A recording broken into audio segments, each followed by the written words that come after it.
j'espère que vous allez bien, c'est Code. Nous allons faire aujourd'hui une nouvelle formation. C'est une nouvelle formation sur principalement deux technos, ou deux technologies, ou deux langages informatiques, ça dépend comment vous voulez les appeler. Mais c'est deux technologies qui vont nous permettre d'apprendre à créer des sites internet. Vous savez, lorsqu'on crée des sites internet, il y a pas mal de concurrents. C'est-à-dire que quand vous allez avancer dans le développement d'applications, sites internet, vous verrez que vous aurez pas mal de choix parce qu'il y a tellement de concurrents pour faire un site internet. Mais il y a ce qu'on appelle le socle. Eux, c'est pas des langages de programmation, c'est la base. Tout langage informatique dans le monde doit utiliser d'abord ces deux langages. Il y a un troisième qui verra dans la formation suivante, mais aujourd'hui on ne parlera que des deux premiers, c'est-à-dire le HTML et le CSS. Ensuite, on parlera de ce qu'on appelle, bon, je vous donne ça comme ça, HTML et CSS, vous verrez. Donc ici, si je viens là, je mets image, vous allez voir comment ça se représente. Ça se représente comme ça. Donc c'est le HTML5 et le CSS3. C'est en fait des versions qui ont pu évoluer au fur et à mesure de HTML1, 2, 3, 4, 5. Et aujourd'hui, nous sommes depuis, je crois, 2014, nous sommes sur le HTML5 et le CSS3. Et ce cours va passer autour de ces deux langages-là. Donc ici, on va apprendre à créer des sites internet. Mais déjà, en fait, site internet, normalement, c'est un abus de langage. Généralement, on parle de site web. Pourquoi je parle de site web? Regardez si je tape internet. Ok? Si je tape internet ici, qu'est-ce qu'on nous donne? On va aller voir au niveau des images. Là, regardez un peu avec quoi on dit juste internet. Voilà comment il représente internet. Vous voyez ici, il y a un 3W, il y a un 3W là, mais on va voir un peu plus là-dessus. Mais vous verrez que souvent internet est représenté par ça. On va dire des fils qui parcourent le monde entier, comme là, vous voyez. Ici, donc, on dit comment fonctionne internet. Pourquoi? Regardez des fils qui se passent ici, là. Et autre chose, vous voyez, c'est des ordis comme ça, pas mal ici et là. On va ouvrir un peu ce lien-là. De quoi il s'agit ici? Là, vous voyez, c'est comme en fait, là c'est le continent américain, là c'est le continent africain, là c'est l'Europe et ainsi de suite. Bon, ici, ce qui est représenté, c'est des sortes, comme si c'était des serveurs ou des ordinateurs qui sont interconnectés entre eux. Vous voyez, en Amérique latine ici, ou en Amérique du Sud, vous voyez qu'il y a des ordinateurs qui sont interconnectés entre eux. En Amérique du Nord, pareil. En Europe, pareil. En Afrique, pareil. Donc, c'est quoi ce système-là? En fait, vous voyez, en fait, depuis, bon, j'ai fait une formation là-dessus que vous pouvez aussi regarder, mais la formation sur Internet, pour façon brève, pour comprendre un peu comment Internet a fonctionné. Bon, pour faire simple, pendant une guerre, en fait, les Américains échangeaient, et on va dire à travers un système qu'ils avaient appelé ARPANET. C'est l'ancêtre d'Internet. C'était pour pouvoir, on va dire, lutter contre les soviétiques, et je ne vais pas aller dans les détails. Bon, ici, maintenant, ce qui va se passer, c'est que lorsque le système a tellement bien marché pour partager des données entre les ordinateurs, ils vont décider d'établir ça au niveau mondial, à l'échelle mondiale. Et à l'époque, ceux qui étaient interconnectés, ils appelaient ça ARPANET. Et maintenant, aujourd'hui, ce qui se passe dans le monde entier, on appelle ça Internet. Pour vous, déjà, il y a le net, comme on dit, je vais sur le net, mais déjà le mot inter. Inter qui parle de à l'intérieur, c'est-à-dire et aussi des connexions. Comme on parle d'interconnexion, tout ça, c'est parce que vous voyez ici, si je prends l'exemple de l'Afrique. Ici, l'Afrique, il y a des réseaux qui communiquent entre eux. Ici, on va dire des ordinateurs qui communiquent entre eux. Mais le truc, c'est qu'en communiquant entre eux, après, ils communiquent aussi avec d'autres, l'autre continent, Amérique latine, ils communiquent avec l'Europe et ils communiquent avec le monde entier. Et tous ces mélanges-là, toutes ces connexions ici d'ordinateurs, comme vous pouvez très bien le voir aussi, en fait, vous voyez ça comme c'est comme ça dans le monde entier. Et donc, les ordinateurs sont interconnectés pour pouvoir se transmettre les informations d'un point A à un point B. Lui, il va remettre les informations à celui-ci et ainsi de suite. Donc, c'est ça qu'on appelle Internet. C'est juste l'ensemble des fils qu'il y a dans le... En fait, ici, vous voyez, c'est des câbles qui passent... Pardon, désolé. Ce sont des câbles qui passent dans la mer. Et en fait, pour pouvoir connecter les uns aux autres. Vous voyez, ici, il y a un ordinateur qui est là, il est relié là. Et l'autre, des câbles, ce sont des vrais câbles physiques qui passent dans la mer. Et ainsi de suite. Donc, vous voyez un peu, c'est comme ça que fonctionne Internet. Internet, c'est juste le réseau qui nous permet de pouvoir échanger, communiquer d'un point A à un point B. Maintenant, on va venir à ce qu'on appelle, quand on va sur Internet, on tape souvent 3W ici, là. Pardon. En fait, ici, pourquoi 3W? Regardez ici, si je vais taper sur 3W, là, ici, je vais mettre ici, par exemple, définition. OK? Ici, le 3W, ici, vous allez voir, c'est le World Wide Web.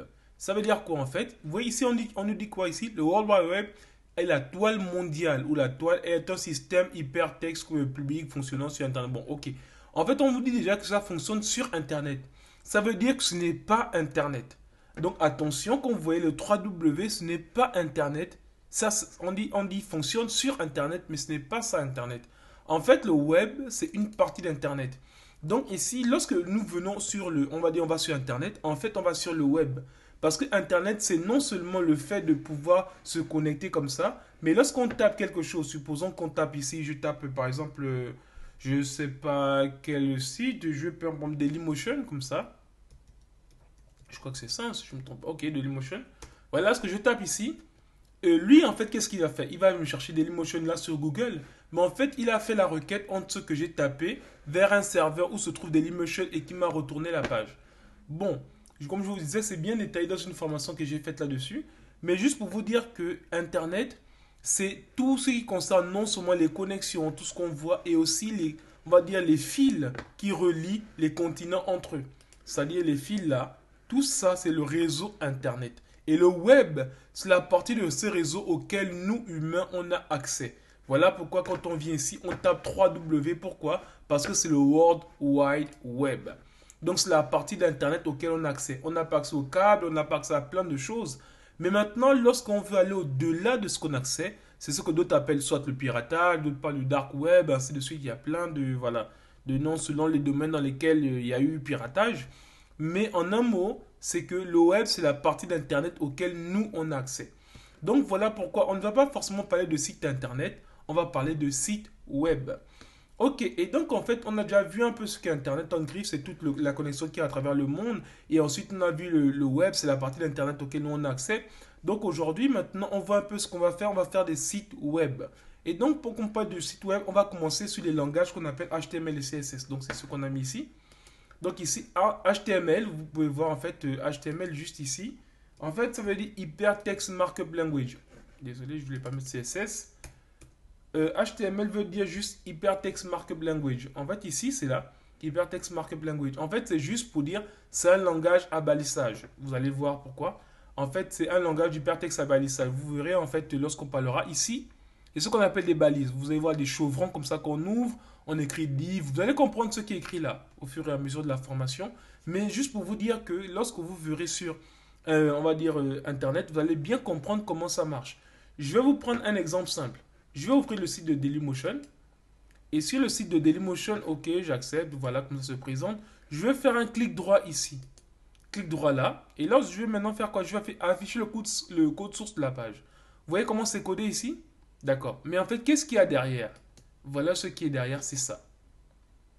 Tout ce que vous voyez qui est ici, là, c'est ce qui donne la page auquel on a accès. Bon, même si c'est un peu plus complexe que ça, mais bon, ils ont essayé de beaucoup sécuriser. Je vais essayer de vous montrer un peu un truc un peu plus simple. Par exemple, je vais aller sur un site qui est plus ou moins accessible. Voilà un site où les gens peuvent se former. Par exemple, Open Classroom. Ok. Ce site-là, par exemple, lorsque je vais arriver, c'est un site voilà, pour se former. Et donc ici, c'est le plus répandu. Bon, lorsque j'étais en école d'ingénieur, c'est celui qu'on nous conseille le plus. Bon, je vais ouvrir ici. Je vais mettre là, afficher le code source de la page. Ici maintenant, voilà le code source de cette page-là. Vous voyez? Donc ici, il y a pas mal de choses, mais ce qui est là, vous comprendrez au fur et à mesure de la formation qu'est-ce qui est écrit là. Donc, c'est juste pour vous dire que tout ce que vous voyez ici, tout ce que vous voyez ici, voilà comment c'est codé là. Donc ici, quand on parle souvent du développement, ce qu'on appelle du développement, en fait, de façon générale, c'est généralement, on parle de la programmation ou bien d'autres termes, mais en fait, c'est parce que on parle souvent du codage. Codage, pourquoi? Parce qu'on dit, oh, je vais coder, mais en fait, parce que quand on parle de coder, c'est pour dire, c'est pas quelque chose de chiffré ou bien crypté. Attention, c'est pas pareil, parce que quand on parle de codage, c'est mettre en fait, on va dire, écrit d'une certaine manière pour que seuls les initiés comprendront. C'est-à-dire quand quelqu'un vient ici, un initié, il va comprendre ce qui est fait là. Lorsqu'il va lire, on lit, on comprend. Tout de suite, on lit, on comprend, on lit, on sait ce qui se passe exactement là. Là, on comprend bien de quoi il s'agit. Donc, lorsque les personnes sont initiées, ils vont comprendre ça. Mais pour les personnes non initiées, ils ne comprendront pas. Donc le code, c'est le fait de pouvoir mettre on va dire, dans une technique qui permet que seuls les initiés ou les destinataires comprendront et ceux qui ne le sont pas ne comprendront pas. Donc ce qu'on va faire, le but de cette formation, c'est de pouvoir comprendre tout ça, ce qui se passe derrière. Donc nous sommes arrivés au terme de cette vidéo, donc je vous dis rendez-vous à la vidéo prochaine où nous allons parler un peu plus du HTML et du CSS. Merci.